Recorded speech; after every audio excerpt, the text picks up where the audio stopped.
As the Palestinian revolt continued, Britain's response hardened. Between 1936 and 1937, the British killed over 1,000 Palestinians. To crush the protests, Britain sent in reinforcements.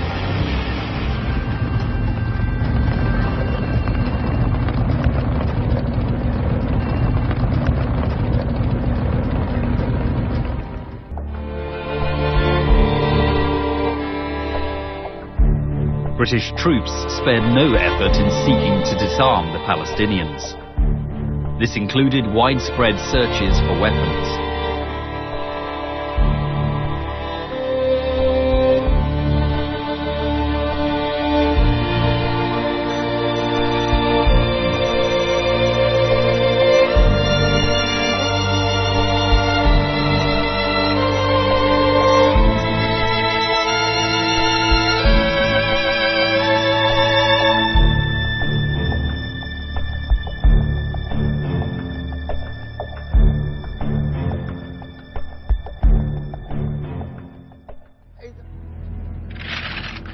While the British authorities disarmed the Palestinians, they armed and equipped special Jewish forces to ostensibly act as a protective militia for Jewish settlements.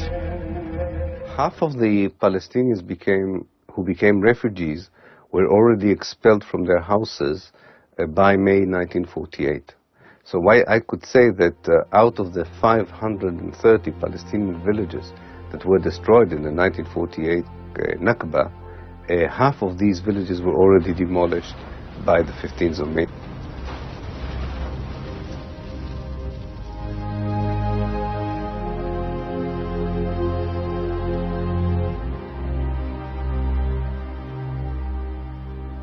Ethnic cleansing is an ideology that wants to get rid of one ethnic group in its entirety from the place where it lives. The second stage of ethnic cleansing is to erase these people from the place's history. So it's also a cultural act of erasure, of wiping them out of history, out of memory.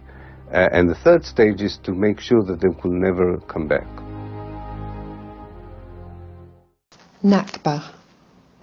The catastrophe, 1948, is etched in the consciousness of Palestinians all across the world. Around 750,000 Palestinians fled in terror. The Zionist militia unleashed waves of violence on the native population of Palestine. Whole villages and communities were destroyed in the wake of massacres and systematic terrorism. But 1948 was not a single year of ethnic cleansing.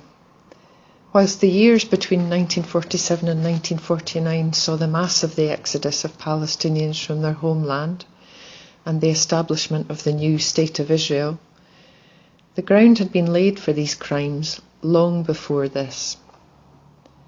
The Balfour Declaration of 1917 effectively signed over the land to European Jewish settlers, and the setting up of the Jewish National Fund institutionalized the acquisition and administration of more and more Palestinian land, whether by purchase, deceit, or theft.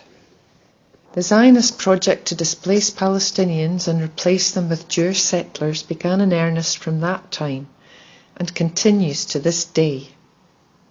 Western, including UK, strategic, political and economic interests see Israel as a safe pair of hands in that region and turn a blind eye to Israel's excesses, refusing to challenge continual breaches of international law and human rights conventions. Amongst one of Israel's ongoing crimes is the continuous and accelerated building of Jewish settlements on illegally occupied Palestinian land in the West Bank. Palestinian villages and communities are corralled, surrounded, and dominated by illegal settlements. Palestinians are robbed and deprived of water, resources, and services, and their lives and freedom of movement are restricted and curtailed by barriers, walls, and armed military checkpoints. They are regarded as non-people in their own land and can be summarily shot dead or injured and subject to daily acts of violence from the Israeli military or gun-toting settlers. Scottish Palestine Solidarity Campaign believe that the best way to offer effective solidarity to Palestinians is to support BDS, Boycott Divestment and Sanctions, and challenge the businesses and institutions which profit from this apartheid system. One such company, Hapoalim Bank, is a key infrastructural support to Israel's process of ethnic cleansing. As one of Israel's largest banks, it provides funding for projects in Israeli settlements on occupied land, such as Beitar Illit and Efrat, amongst countless others, as well as providing mortgages for home buyers in settlements. Bank Hapoalim also provides loans to local and regional authorities of Jewish settlements, such as Megalot Dead Sea Regional Council and Mate Binyamin Regional Council. Hapoalim finances the Jerusalem Light Rail project and is guarantor of the state loans to the companies involved.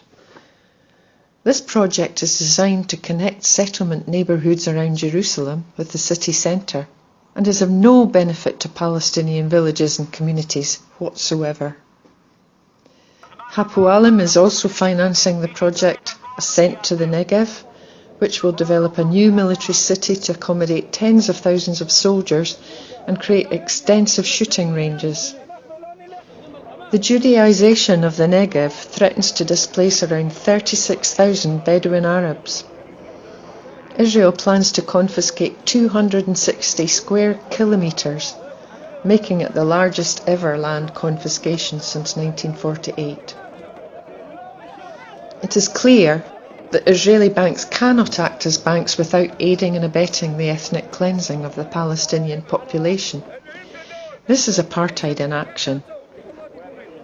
Falkirk and Tayside council pension funds have already withdrawn their investments from Bank Hapoalim, and we now call on all citizens of the Lothians and members of the Lothian Pension Fund to put maximum pressure on the Pensions Committee to do likewise.